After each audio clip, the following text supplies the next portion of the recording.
That's only $1,200. Yes. Y'all not listening to what I'm saying. If you have 1,000 plus 1,000, Well, I'm working on the other thing. well, that ain't what I asked you to do. You see, this is just a situation that perfectly exemplifies the corrosion of the Christian belief that we have been seeing over the years.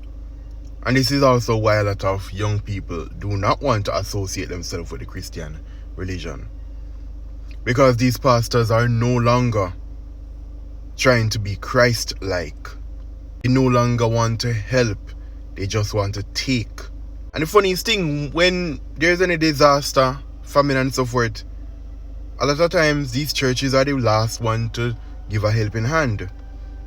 When the members of their flock are in need, these pastors are nowhere to be seen.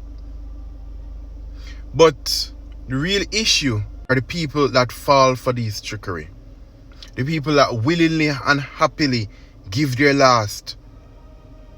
And if their neighbor was to come to them and ask them for some food to eat, they would say no.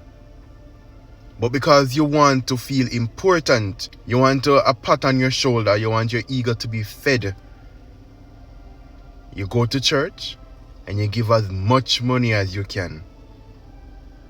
So that the pastor can see that Sister Pam or Brother Jack gave so willingly of his heart.